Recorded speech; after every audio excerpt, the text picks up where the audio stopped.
Today we're going to do something a little bit different. I am going to be reading a passage from Stories for the Third Ear. This is a book for hypnotic psychotherapy. So as you're joining, feel free to leave your eyes open or to find a comfortable seated position, and you can close your eyes. Either way, get comfortable. I want to speak to your fears today. I think this is a time in our lives that things are very uncertain, and we might find that our fears are getting the best of us. So I'm going to share a story with you that I've found to be helpful for a lot of my clients. Once again, if you guys are just now joining, go ahead and find a comfortable seated position, either with your eyes closed or open. And thanks for joining, Brittany. Go ahead and invite your friends if you would like to, or if you feel this is something that they need to hear. Once upon a time, there was a little porcupine. He was a very strange looking creature because all over he had quite a small body. It was covered from head to foot with many long, fierce looking quills, and they stuck up all around his body, even when they were lying down. So the porcupine looked 3 times his real size, kind of like my hair right now. And that was very useful to him because when he would go walking out of his burrow where he lived, he would notice that other animals and birds, much larger than he, would stop when they saw him and give him a wide berth. He thought that was very funny, but he also felt a little sad because he felt quite lonely, as many of us do, and he didn't know any other porcupines. And so he had to spend a lot of time alone. When he walked, he saw that other creatures seemed to be afraid of him, and that they seemed very strange to him because he was afraid of them.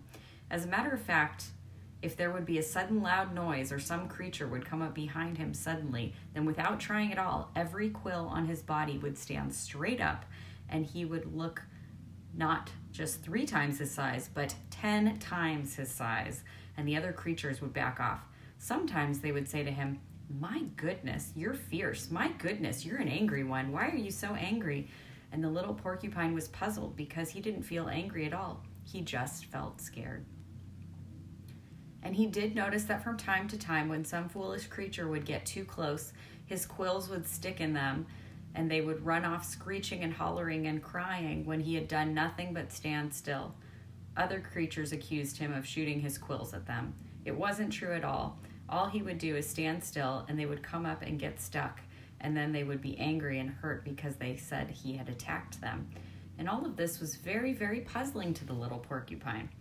And so the days passed, and he felt very confused and very lonely and quite bored because he couldn't think of anything for a little porcupine to do by himself that might be interesting. One day he was walking in the forest as usual, going his own lonely way, when he met a huge turtle. And the turtle stopped and looked at him and said, "My goodness, you're a strange looking one." And Porky raised up all his quills at once because he felt afraid. And the turtle said, "That is amazing. You can make yourself 10 times your size, whereas all I can do is pull my head and feet in and make myself smaller." "Oh," said the porcupine, "let me see." And so the turtle obligingly pulled his head and pulled in his feet, and in fact, he was much smaller, and not only that, he looked so much like the rocks and stones about him that the porcupine had to look very closely to see which one was the turtle. "My," said the porcupine, "I wish I could pull my head and feet in to make myself into a stone." And the turtle peeked out and said, "Oh, I wish I could make myself 10 times as big and have those fierce-looking spears all over me instead of having to pull in and be like a stone. It's dark in there and very boring." "Well," said the porcupine, "you know something? I'm bored too because I'm making myself 10 times as big and I'm sticking out my fierce-looking quills and other creatures avoid me." "Well," said the turtle, "that's very strange. I wouldn't want to avoid you. Why would they avoid you?" "Well," said the porcupine, "if they come near, they get hurt." "Ha ha ha," said the turtle, "I can come near." And he did, and the little porcupine began to shake because no other creature had ever come so close.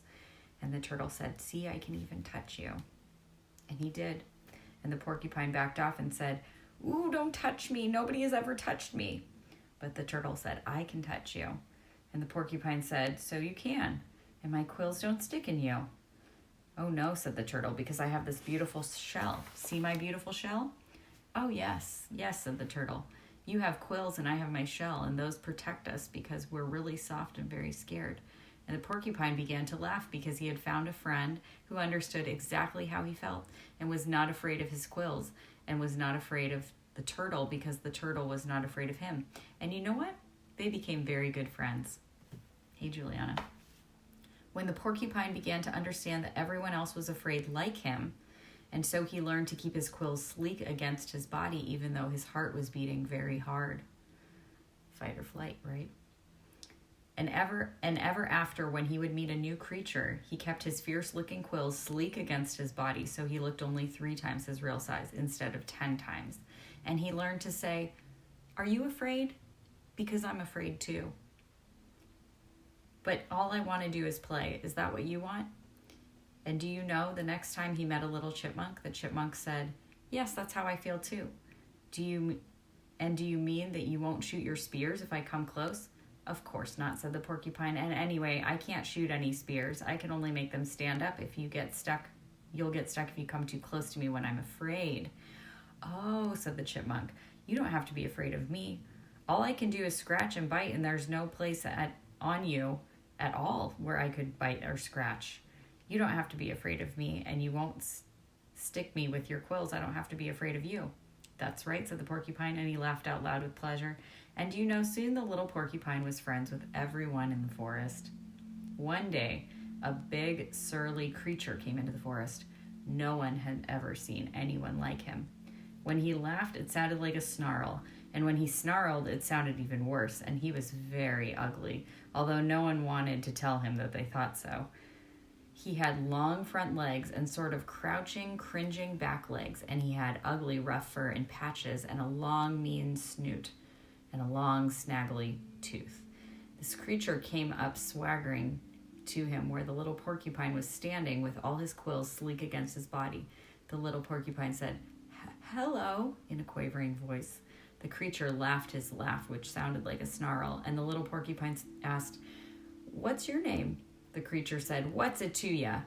"Oh," the little porcupine said, "my name is Porky," and the creature laughed like a snarl again. "And I would like to know your name," said Porky. "Oh, well, all right, nosy," he said. "My name is Laughing Hyena." "Oh," said Porky, "that's an interesting name." "You making fun of me?" snarled the hyena, and Porky cried, "Oh, no, sir, not at all, sir." "Well," said the Laughing Hyena, "you'd better not, because I could make mincemeat out of you in one bite."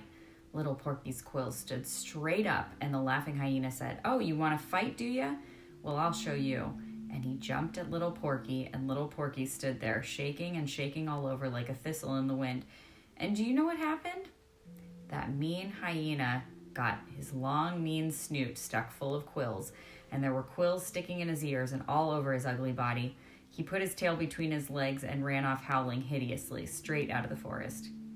Then all the creatures applauded and said, "Oh, Porky, you were wonderful." And Porky said, "Well, I really didn't do anything, and now I feel bad because I did what I've learned not to do. I've learned not to scare off everyone and to realize that everyone is scared of me." "That's all right, Porky," they said. "There are times when you have to use what you have to protect yourself, but most of the time, you just have to be friends."